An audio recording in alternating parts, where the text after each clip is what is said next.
یہی ہے کہ جو سرکار غوث اعظم رضی اللہ تعالیٰ عنہ سے نسبت رکھ کے اللہ کا ذکر کرتا رہے تو اسے سرکار غوث اعظم کی دعاؤں سے وہ منصب و مقام حاصل ہو جائے گا جو وہ اپنے تصور میں بھی نہیں لا سکتا ہے، اپنے خیال میں بھی نہیں لا سکتا ہے۔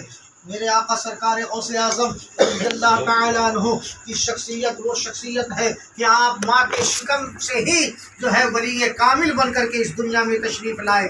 میرے آقا سرکار غوث اعظم رضی اللہ تعالیٰ عنہ ماں کے شکم میں ہے، ایک درویش تشریف لاتے ہیں اور لانے کے بعد کہتے ہیں السلام علیکم یا عبد القادر جیلانی۔ میرے آقا سرکار غوث اعظم رضی اللہ تعالیٰ عنہ کے دل میں خیال آتا ہے کہ میں جواب دے دوں، مگر اگر جواب دیتا ہوں تو کہیں میری ماں جو ہے تڑپ نہ جائے، بے چین بے قرار نہ ہو جائے، اس لیے آپ خاموش رہتے ہیں۔ پھر وہ سلام کرتا ہے، پھر آپ سوچتے ہیں کہ میں جواب دے دوں۔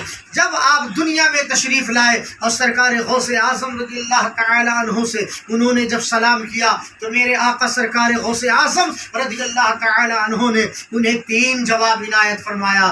جیسے ہی انہوں نے سلام کہا السلام علیکم یا عبد القادر جیلانی، تو آپ نے فرمایا اے فلا وعلیکم السلام، اے فلا وعلیکم السلام، اے فلا وعلیکم السلام۔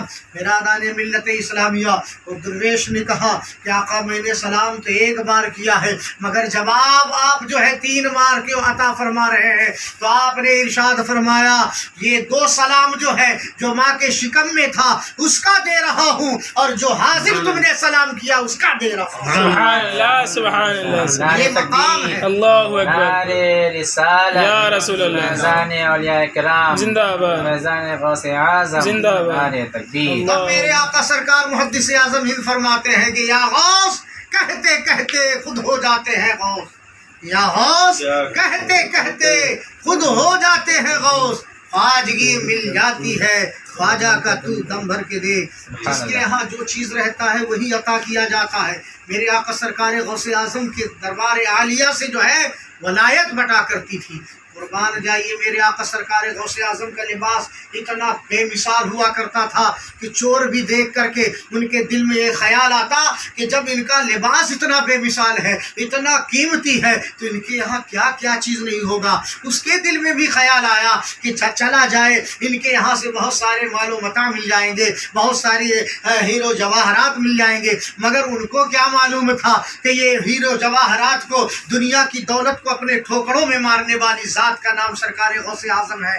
بہر کے برادران ملت اسلامیہ، میرے آقا سرکار غوث اعظم کا پیچھا کر لیا۔ چور تو چور ہے، اس کو تو مال چاہیے، وہ کہیں بھی پہنچ جاتا ہے۔ برادران ملت اسلامیہ حضرات محترم، اسے یہ پتا نہیں کہ میں جہاں جا رہا ہوں آج میرا مقدر بدلنے والا ہے، اسے یہ پتا ہی نہیں کہ میں جس بارگاہ عالیہ میں داخل ہو رہا ہوں کل تک مجھے لوگ چور کہتے تھے مگر سرکار غوث اعظم مجھے ابدال بنا دیں گے۔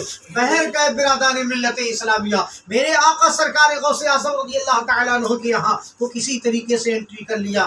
انٹری کر لینے کے بعد جو بھی پہلی بات تو کچھ ملا ہی نہیں، اور جو بھی ملا تو اس کو ایک جگہ پر اکٹھا کر لیا۔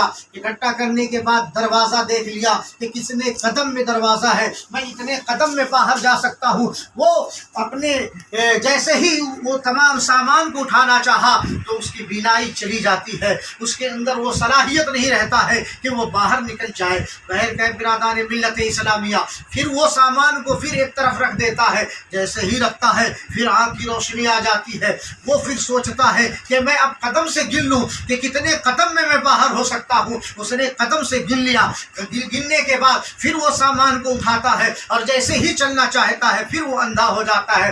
بہر کے وہ اپنے آپ پر سوچنے پر مجبور ہو گیا کہ کل میرا راز کھل جائے گا، میں چور ہوں، مجھے لوگ جاننے لگ جائیں گے، زمانہ جو ہے مجھے چور کے نام سے جاننے لگ جائے گا۔ مگر اس کو کیا معلوم تھا کہ یہ کل تک رہزن تھا، کل تک یہ چور تھا، مگر جہاں آیا ہے جو چیز ہے وہی تو اسے ملے گا۔ یاد رکھیے، اگر چوری کرنے والا چور جو ہے اگر کسی دولت مند کے یہاں جائے تو اسے وہاں دولت مل سکتا ہے، اگر وہی انسان چوری کرنے والا اگر کسی ایسے شخص کے پاس جائے جس کے ہاں ہیرا ہے، جواہرات ہے، سونا ہے، تو اسے وہ چیز ملے گا، مگر اس کو کیا معلوم کہ آج میں جہاں گیا ہوں وہاں تو ولایت بڑھتی ہے، وہاں سے سخاوت بڑھتی ہے، وہاں سے علم بڑھتا ہے، وہاں سے انسان کو جو ہے باعمل بنا دیا جاتا ہے، متقی بنا دیا جاتا ہے، پرہیزگار بنا دیا جاتا ہے، نیک بنا دیا جاتا ہے، اللہ کا ولی بنا دیا جاتا ہے۔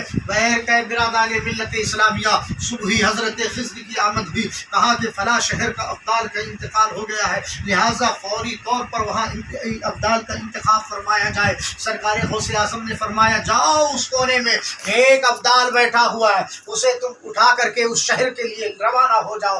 بہر کہ برادران عزیز، وہ ان کے قریب گیا، جانے کے بعد کہا چلو تمہیں فلاں شہر کا ابدال بنا دیا گیا ہے، تم وہاں پر ابدال کے مقام پر رہو گے۔ انہوں نے فرمایا میں کہاں ابدال، میں تو چور ہوں، یہاں چوری کرنے کے لیے آیا تھا۔ تو سرکار غوث اعظم رضی اللہ تعالیٰ عنہ کے دیوانوں قربان جاؤ، انہوں نے حضرت خضر نے کہا کہ تم کل تک چور تھے، تمہارا جو مزاج تھا وہ چوری کرنے کا تھا، مگر جہاں آئے ہو یہاں پر چور کو بھی ولی بنایا جاتا ہے، ولی بنا دیا جاتا ہے۔ سرکار غوث اعظم رضی اللہ تعالیٰ عنہ نے ایک نگاہ عطا سے اسے ابدال بنا دیا اور حضرت خضر علیہ السلام کے حوالے کر دیا۔ کل تک وہ چور تھا، میرے سرکار غوث اعظم کی نگاہ عطا نے اسے ابدال بنا دیا۔ یہ مقام ہے سرکار غوث اعظم کا۔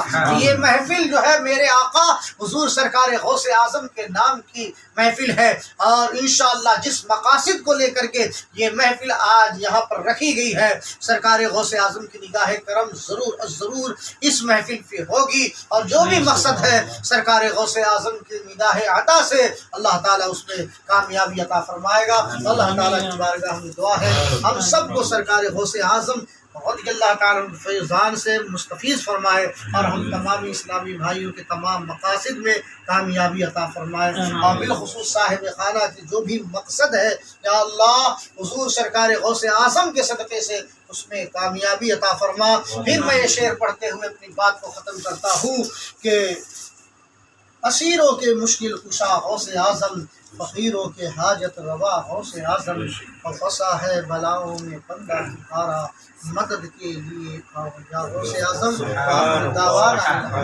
ماشاء اللہ۔